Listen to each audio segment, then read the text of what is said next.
I'm Amy Jo Martin. Welcome to the Why Not Now show.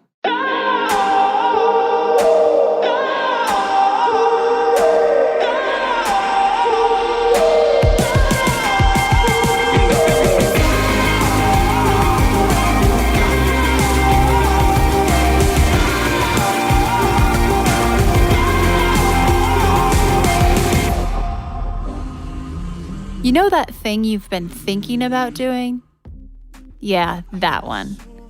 Why not now? Have you ever actually taken the time to ask yourself, what's stopping me?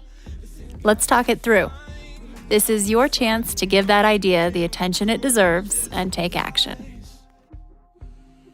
Each episode, I have a chat with a fascinating person, from entrepreneurs to athletes, celebrities, my parents, rocket scientists, and all walks of life.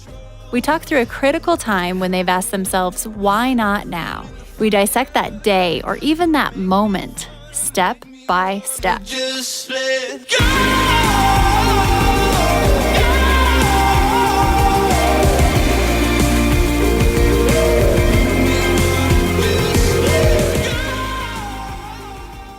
Today's episode is all about fear. Big topic. How we can manage fear, some specific, tangible tools to allow us to navigate and manage fear a little more effectively, because we all experience fear throughout our day. Big things, small things, personal, professional. Sometimes we don't even realize that we're afraid of something. I invite you to think of something right now before you listen to the 3 guests that I have on today's show, and have something in mind that you're afraid of, something that you're scared to do. And keep going back to that as you're listening to these conversations, because you can literally apply some of these tools today. And by the end of this episode, you could be on your way with overcoming whatever it is that you are stalling or afraid to do. Just a reminder that the Renegade Brand Bootcamp enrollment is open. Our next program is coming up. You can learn all about the program, what it's about, lots of information. We have FAQs, we have alumni stories and what they're saying and what they're up to, all on the website, renegadebrandbootcamp.com. If you are feeling like you are in a season of expansion as it relates to your business and or your career, or maybe you are feeling that it's time for a pivot, a rebrand, redream, this very well could be the right next step for you. So check it out. The very first step that you can take today is just subscribe to get our emails. If you are uncertain if the program is for you, the emails that we send to you are specifically designed to help you decide whether or not it's a fit. We tackle the most taboo topics on the Why Not Now show. Oftentimes, you're hearing guests share things they've never shared before. In the spirit of things we don't typically talk about, you should know that the Why Not Now show is supported by Poo-Pourri, the original before you go toilet spray. It's magic. My friends at Poo-Pourri have literally taken the smell out of you-know-what. This pure blend of essential oils stops bathroom odor before it begins. Visit poopourri.com, and Why Not Now listeners get 20% off with code WHYNOTNOW. That's all one word. And you can hear the story about Poo-Pourri in our interview with founder Susie Batiste. That's Why Not Now episode 28. Poo-Pourri is also available at Target.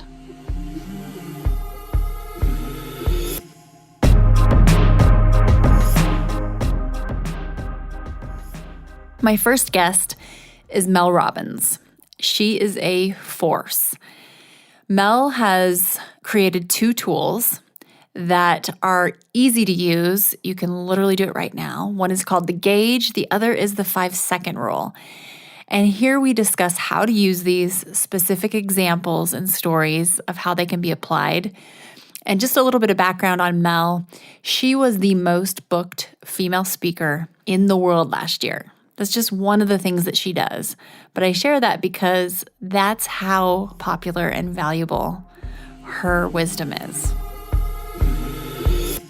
I literally have had an absolutely crazy career, and I've had more job changes than probably everybody that you've talked to on your podcast combined.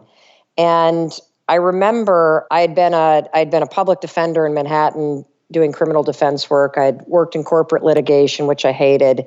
I had gotten into the tech scene in Boston and had a successful run, and then just felt really lost. And then I hired a coach to help me become a coach and do life and business coaching, because I'd been really successful in my career and my business life. And I remember I was sitting, I decided I would go to an Oprah Winfrey conference, because I thought, not only do I love Oprah, but this would be an amazing place to land some life coaching clients, right? Because everybody's there looking to improve their life. And so I'll never forget this. It was here in Boston, and this must have been well over a decade ago. Was it a decade ago? I don't even, maybe it was 8 years ago. I don't know. Well, anyway, I'm sitting in the audience, and Martha Beck, who is a writer and who at the time had a column in Oprah's magazine, she walked onto the stage. Now, I didn't know Martha Beck, but something weird happened when she walked on stage. I had this incredible rush go through my body, and I suddenly stopped listening to anything that she was saying. I didn't hear anything around me, but there was just this sense of wisdom inside me that was like, I want to do that. And here's the crazy part. I didn't even know what that meant. And so I just kind of sat with it.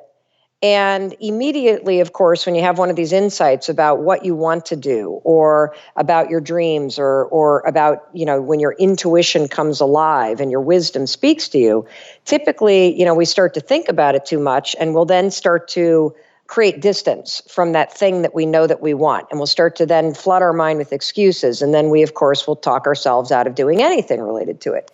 And so I remember just then kind of reading up in the program about her, and I'm like, oh, she's written a book. I've never done that. Oh, she writes for Oprah Winfrey. I've never done that. Oh, she speaks around the country. Oh, I've never done that. Oh, she does work. I've never done that. And I started to see all of the things that she was doing, and I had never aspired to do any of those things, but there was something in me in that moment that was like, I want to do that. I want to reach more people than I'm reaching right now working one-to-one. Now, the interesting thing for me is that in that moment, I didn't know how. I had no idea. And so I guess I would call it a why not now moment, because I decided, because I didn't know how to do it, that the way that I would start to figure it out is I would do what Martha Beck would do.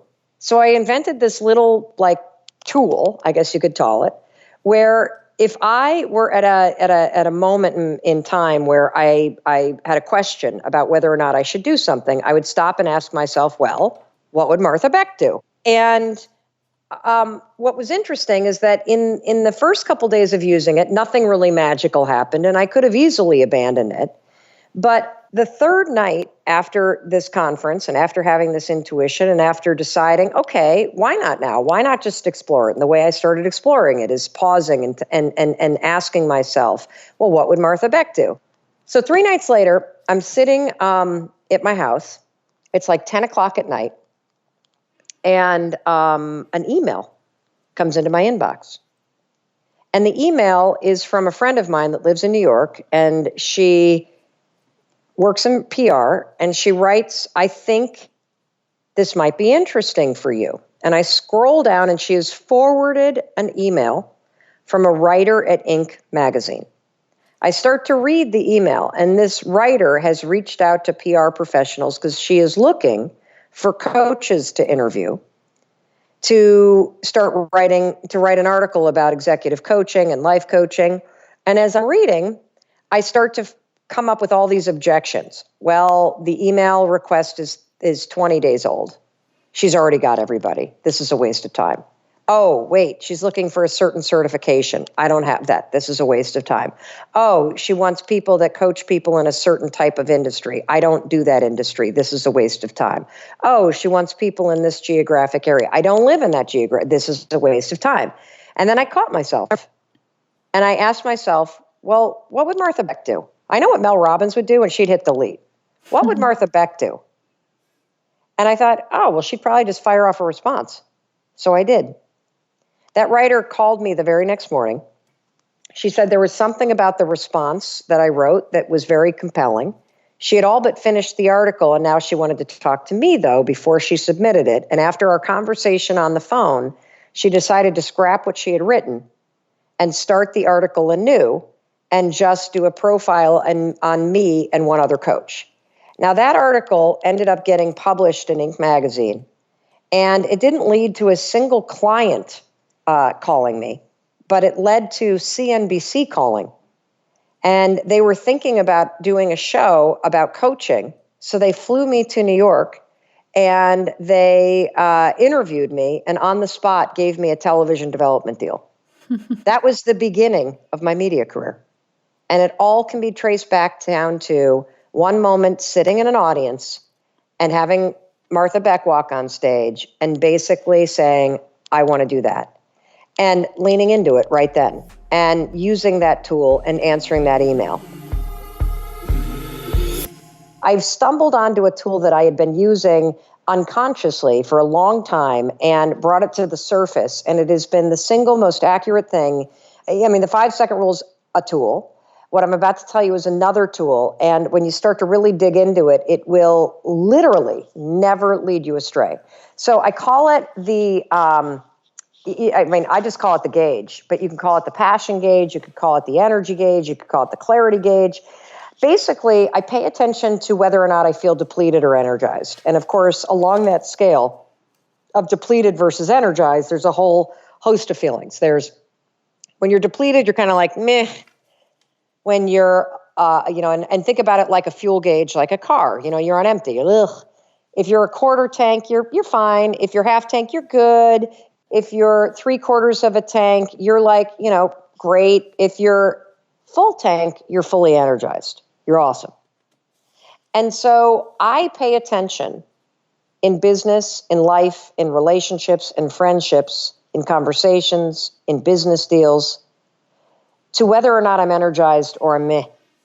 Am I depleted by this? Am I energized by this? Are there aspects of this to deplete me? Are there aspects that energize me? And then I go to work and I consciously move away from the things that deplete me. I stop hanging out with people that deplete me.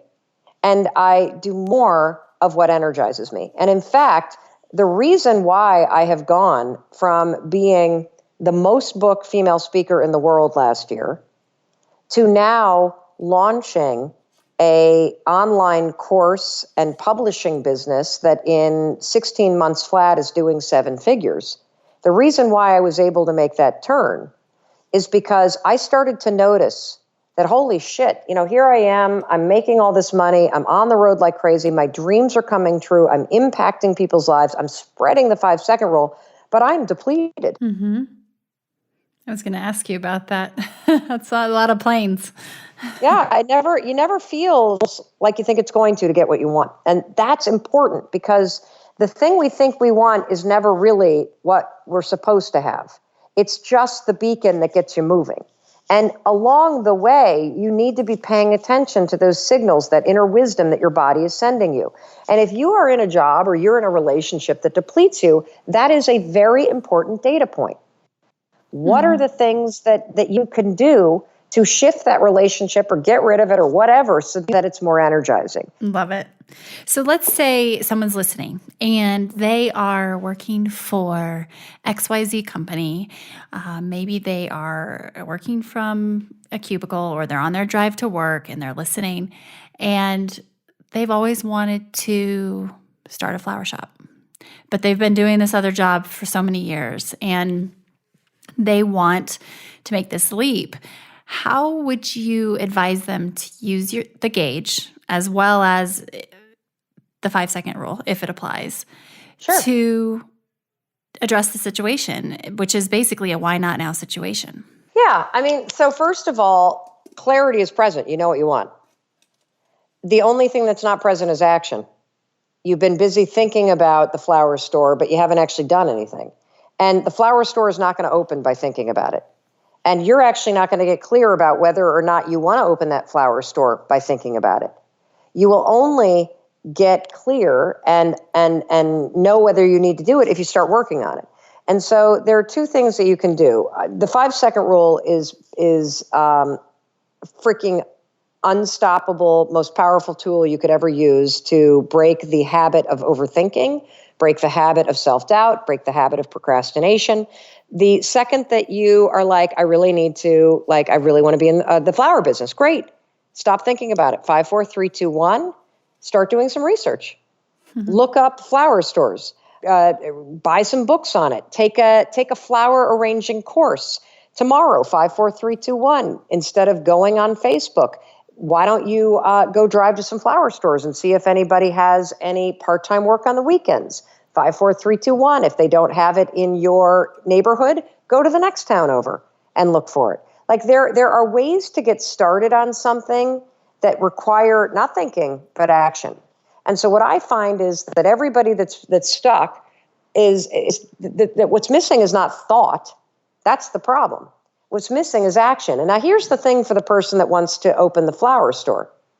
So I once had a fantasy dream that I would open a bakery because I loved bakeries. I loved being in a bakery, and I loved walking into a bakery and smelling everything, and especially a beautiful bakery like a Barefoot Contessa or, some like fabulous bakery where everything just looks more delicious than the next thing, and, the coffee's amazing and whatever.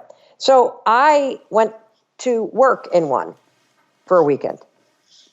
I thought this was going to be my dream come true, Amy Jo. I just thought this was going to be like absolutely the beginning of the next like biggest, most fabulous, incredible bakery of all time. It took me exactly 2 hours to realize I hate working in a bakery. I hate it. I hate smelling like carrot muffins. I hate refilling the napkin things. I hate refilling the milk and the half and half. I hate stacking the sugars. I hate waiting on people, for crying out loud. I hated everything about it. You know what I discovered? I discovered what truly energized me. What energized me about the concept of owning a bakery is that I actually thought it would be amazing to live near a bakery like that, to have the flexibility to be able to walk in the door every morning and get my coffee there. A little different. To have the financial freedom to be able to afford to do that, to have the work flexibility to be able to hang out there, and to have the people behind the counter go, oh, hey, Mel, how you doing? So for me, it was about community. It was about flexibility in work and in time, and it was about financial freedom to be able to afford that kind of luxury. It had nothing to do with running a freaking bakery. And so you may decide if you like flowers, because every time I walk into this particular flower place here in Boston called Winston's, I literally have a moment where I say, I miss my calling. I love flowers. No, I don't. I don't want to work, and I don't want to own a flower store. I want to be able to have the time to garden. And I want to know how to make a great arrangement. And I want to be able to afford to buy arrangements from Winston's when I need a special one. That's what that is about. Mm-hmm. That's it. So by getting at it, you would never discover that thinking. It's only when you 5, 4, 3, 2, 1, and that's the 5-second rule. The moment your instincts tell you to move, 5, 4, 3, 2, 1, you start counting backwards. That interrupts the thinking patterns in your brain. In the basal ganglia, it awakens your prefrontal cortex. It prompts you to move. It's a starting ritual for action. It'll work every single time to get you out of the habit of thinking and into the habit of exploring, of acting, of stepping outside your comfort zone, of building the bias toward action instead of the bias toward thinking. And so that is how you would use the 5-second rule. You'd use it to get out of your damn way and actually explore the thing. Mm-hmm. Because what you're going to discover when you start exploring it is maybe this is the best thing ever. I can't tell you in this course that we're teaching, The Power of You, what's so incredible is we were just watching a bunch of the videos today that people have posted today. A woman, by the way, who had always dreamt of doing cake decorating. She's a real estate agent. So she's been talking herself out of this for years. Her first step was to take a course in it, which she did the first week of the online course I was teaching. She just got a full-time job at a local bakery. And she was taping this video in her car, and she's crying. She's super excited. She's like, I have no idea how I'm going to balance this with real estate, but I'm just so ecstatic because I finally have stopped thinking about it. It's like unbelievable. It's a dream come true. And here's the other thing. A year from now, is it going to be a dream come true? I have no idea. Mm-hmm. That's where the gauge of depleted versus energized comes in. My next guest is Michelle Poehler. She's become a bit of an expert on fear because she literally made a list of 100 things that scare her, and she tackled them. She had 100 days without fear. Michelle has done some of the most bizarre things that I definitely would be afraid to do, all in effort to build her tolerance for fear and manage fear and learn how to overcome being scared. She believes that failure is not the enemy of success, but being too comfortable and complacency actually is. Let's talk about some of those 100 days and what did you do? You know, I've seen some of the fears that you would overcome, but let's talk about the first few. How did you decide what to do with these 100 days? And by the way, it's such a cool project. Like everybody should have to do this. But so let's talk through. I've seen you like in your bathing suit or underwear in the subway system. I've seen, all these things. How did you decide what to do? And can you name off a couple of the top things? Yeah. So when I started it, I thought it was going to be really easy to come up with the 100 things to do. I was like, oh, that should be so easy and fast. Like I have thousands of fears. But then when I started to actually write them down, I could only write 20 things and that's it. And I'm like, wait, what? No, I have to find other things. I'm doing this 100-day project and this was before starting it. So I wanted to have a plan moving forward. But when I realized that I couldn't come up with fears on my own, because what I realized is that you don't necessarily think about the things you're afraid of because you are constantly trying to come up or think about things that you do like things you want to do, things you enjoy, things that make you happy, but not things that scare you. You kind of try to put that aside in your mind. So I went to Facebook and I asked my 1,000 plus friends to suggest ideas. And I had around 70 comments and they suggested really creative things and great ideas that I put into my list. Not all of them, of course, because I would only do the things that I am scared of. So for example, I'm not scared of heights and closed spaces and all these things that people suggested. And I said, okay, I can't relate to that. But for example, posing nude is one that a friend suggested. And I would never in my life would have come up with that, like posing nude for a drawing class, obviously not for the world. But still, those things that's a biggie, yeah. Yeah, you're like, what? How? My first reaction was like, no. And when I react like that, I know I have to do it. Like, you just know. Like, when you react like intensely, like, no way, then that is something you should definitely do. So that's the way I see it. So was there kind of two levels of why not now? First, you had to make the decision to have this be your 100-day project because you could have selected anything. And then you had the next filter of agreeing with yourself or talking yourself into posing nude or XYZ. Once you made the first, was it easier then to accept that some of these are going to be out there and you're going to have to just almost use why not now and this project to justify doing it? Or how did that work in your mind? No, yeah, you're totally right. And actually, I don't know if you've seen it, but I designed some T-shirts while I was doing the project that they'd say, if not now, when? Which is very similar to why not now? And that is the question that I would ask myself before facing these fears. Like, seriously, if I don't do skydiving now, when am I going to do it? Because I felt that was a perfect moment for me to face my fears because of many reasons. First, I am married and I have the support of my husband who's like saying, let's do this together. I'm going to be with you. I'm going to help you in every step of the way. I'm going to support you. And that's awesome.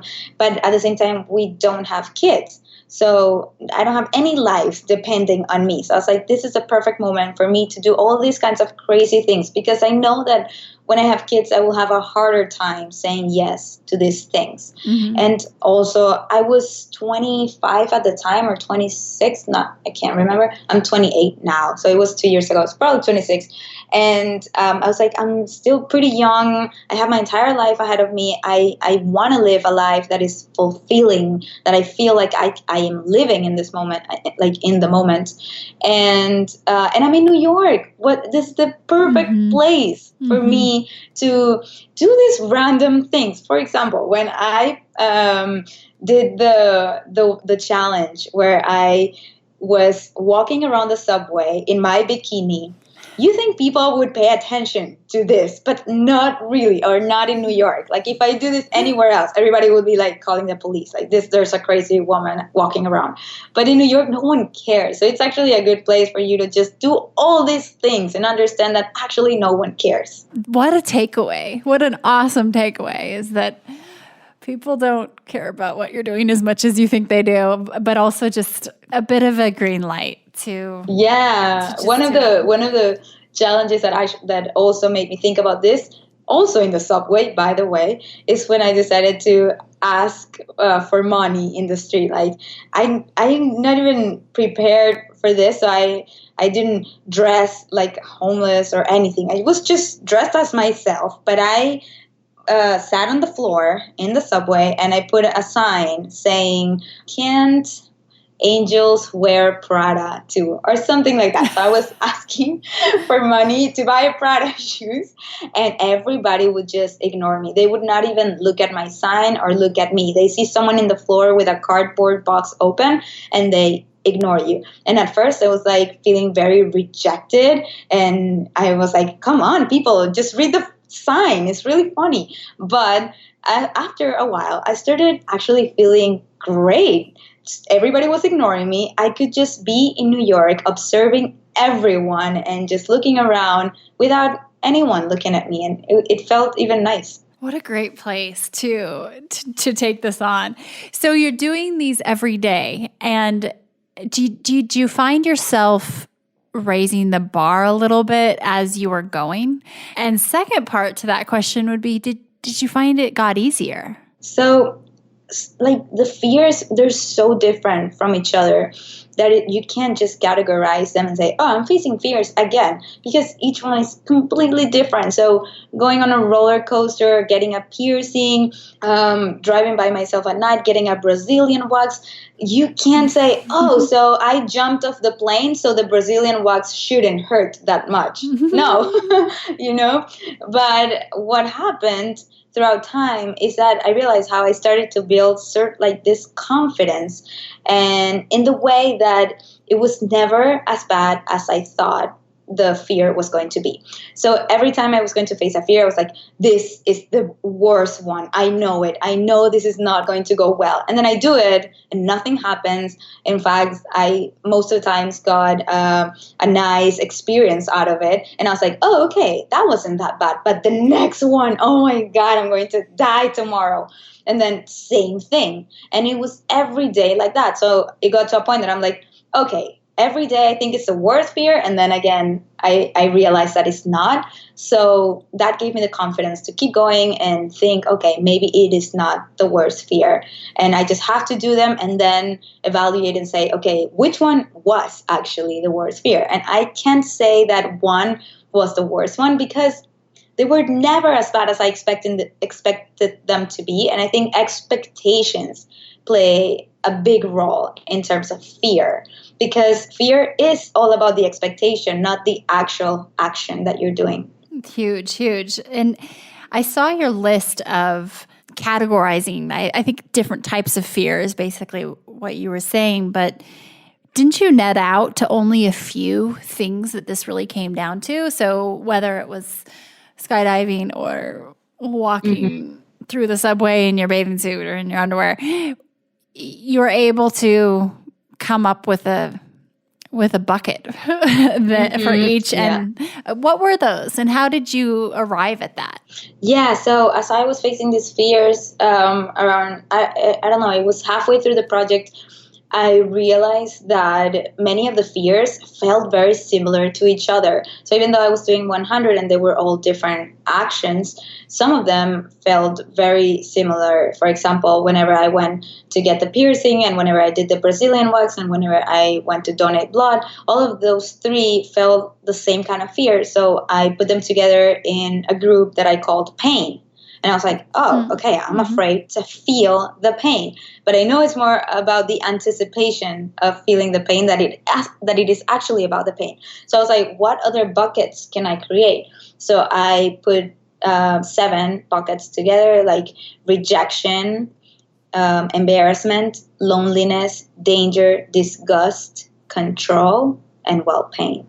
So in control, and so it was a nice thing that I did halfway through the project, because then I was able to say, oh, you know what? I haven't done many fears in the loneliness area, and I know I'm very afraid to be by myself. So let me do more fears in that area so I can, gain more confidence whenever I am by myself. And I still do that a lot. For example, last year during the project, I faced fears in that area, like traveling by myself to DC from New York. So that was like a 2-day trip, or going to a theater by myself, to a museum by myself, doing all these things by myself.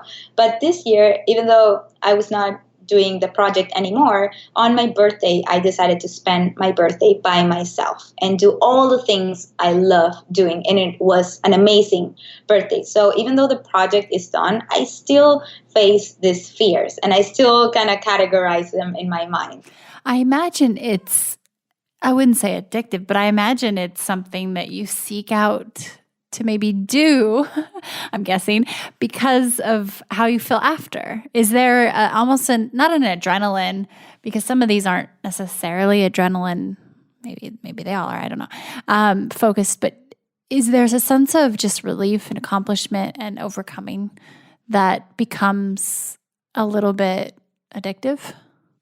I think that the first thing, or the main thing that I look for when I do these things, is I look for experiences. So I feel that our life is made out of experiences, and the more experiences that you have, the better quality of life you're having, like the more fulfilled or fulfilling life that you're having.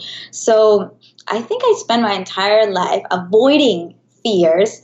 So I was avoiding these real experiences that make you feel so fulfilled. And that's how I see it now. Like every time I have an opportunity to face a fear, I know I will be creating an experience, a moment that I will remember forever. So whenever I say no to something, I even have my husband saying, Michelle, think of the experience. Remember, we will remember this moment if you say yes. But if you say no, this will be just one more day in your life that you will forget about. So it is all about building memories and experiences. So that's why I think I like to face my fears now on more of a daily basis. And our third fear expert is Alison Levine. She takes fear to a whole new level. She speaks to fear and shares her expertise based on her being in such physical danger that she became very good at navigating big-time fear. I grew up in Phoenix, Arizona, and when I was younger, I was always very intrigued by the stories of the early Arctic and Antarctic explorers and the early mountaineers, and I would read books and I'd watch documentary films, and I was fascinated by these stories. Well, long story short, I was born with a hole in my heart that got bigger as I got older. I had my second heart surgery when I turned 30, and about 18 months later, this light bulb in my head went up, and I thought, okay, if I want to know what it's like to be these explorers and adventurers that I read so much about, that I watch these films about, then why not go out and do these things? If I want to know what it's like to be Reinhold Messner and drag a 150-pound sled across 600 miles of Antarctic ice, then I should do that instead of reading about it. If I want to know what it's like to be these explorers going to these remote mountain regions, then I should get to the remote mountain regions instead of just watching documentary films about them.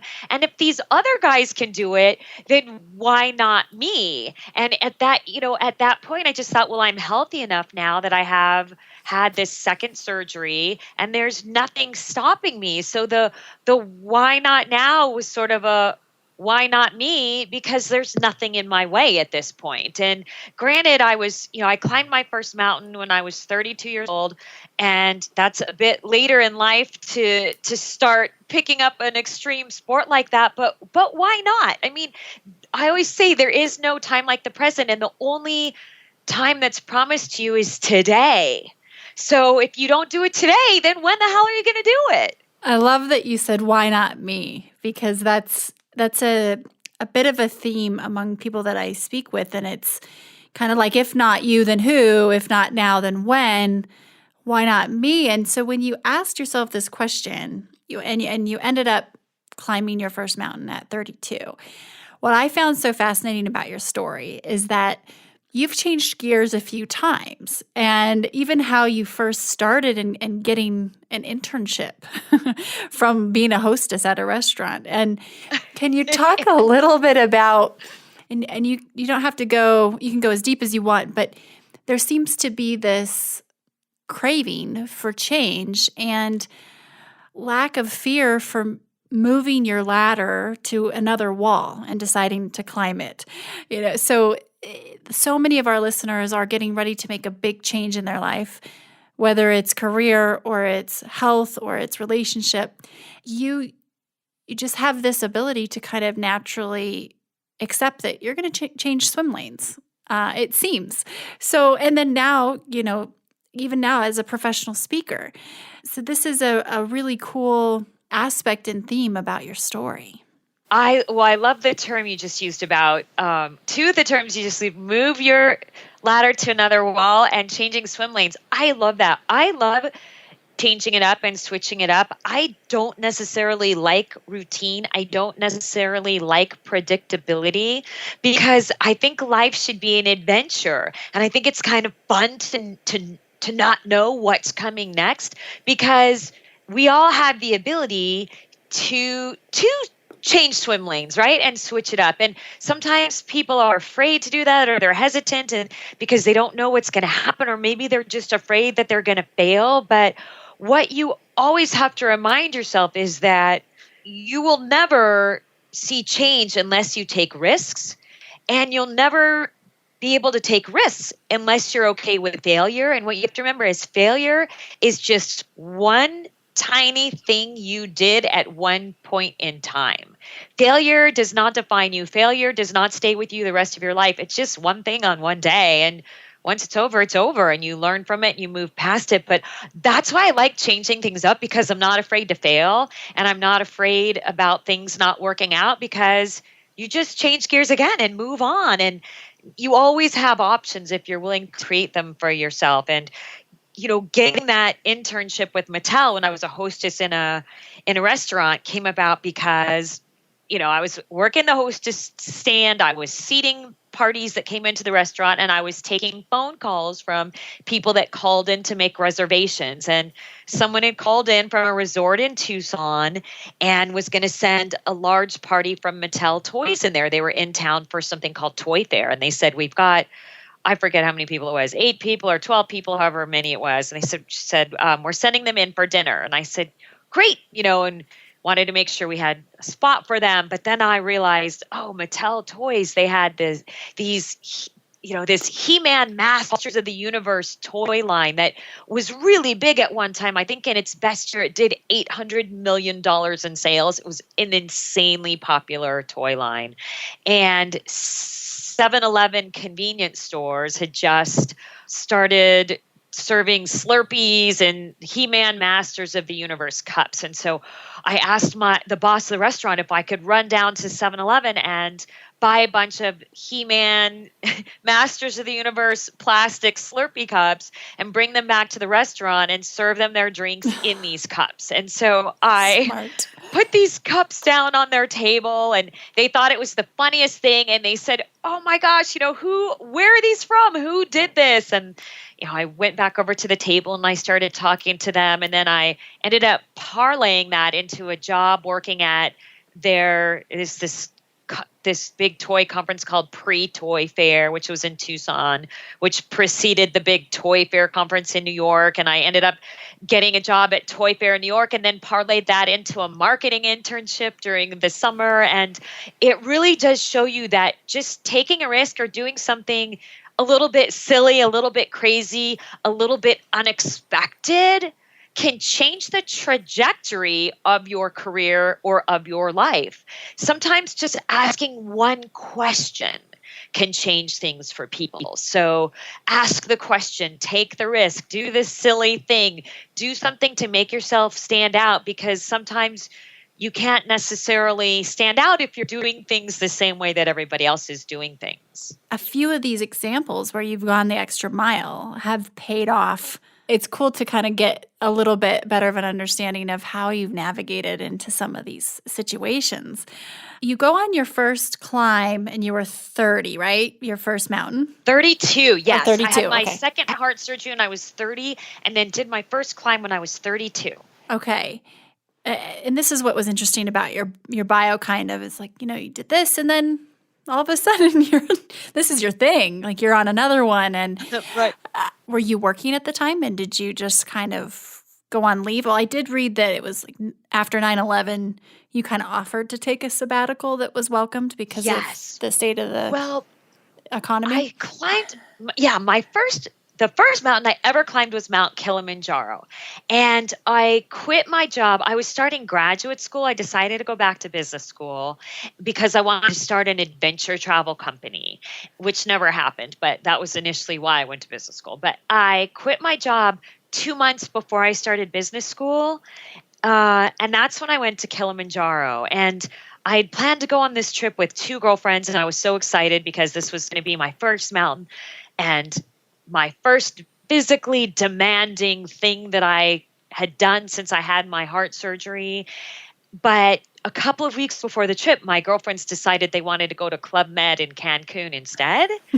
And Sound like having my friends. grown up in Arizona, warm weather, wasn't that exciting to me. I wanted to do something different, something that would challenge me. So I went to Kilimanjaro and I just went by myself and I found a local guide at the base of the mountain and paid them a couple $100 and climbed the mountain. But that mountain was a game changer, a life changer for me, because even though Kilimanjaro is just a long walk up, really, anybody can do it. You don't need special equipment. You don't need special skills or training. You can do it if you just have stamina and determination. But why it was so life-changing for me is because it was the first time I really felt like I can't do this. On summit day, I thought I cannot do this. I cannot go any further. I feel sick to my stomach. I have a headache. I cannot breathe very well because, you're at 19,000 feet, so that's pretty high altitude. I'm going to turn around. But before I turn around, I'm just going to take one more step, and then I'm going to turn around. And I took one more step. And then I thought, okay, well, I'm just going to take one more step and then I'm going to turn around because I don't feel good. And I took one more step. Okay, just one more step. And then I'm absolutely turning around because I feel so crappy. And I took one more step. And then before I knew it, I was actually on the summit of that mountain just by taking one more step and then thinking I was going to quit after that. And I never quit. And because of that experience, now when I'm in a difficult situation where I feel incredibly uncomfortable or unsure of myself and feel like I can't keep going, I remind myself, oh my gosh, I took one more step before and I can take one more now. Because I did it before, I know I can do it again. And I know what it feels like to just feel like you have to quit and you have to turn around. And I have that voice that says, wait, you did feel like this before and you kept going. You can do it again.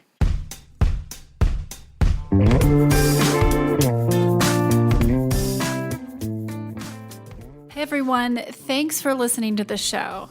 Hit me up on social media to let me know what you think. I'm at Amy Jo Martin on Twitter, Facebook, Instagram, and LinkedIn. And I want to hear your Why Not Now moments so I can share them on the show.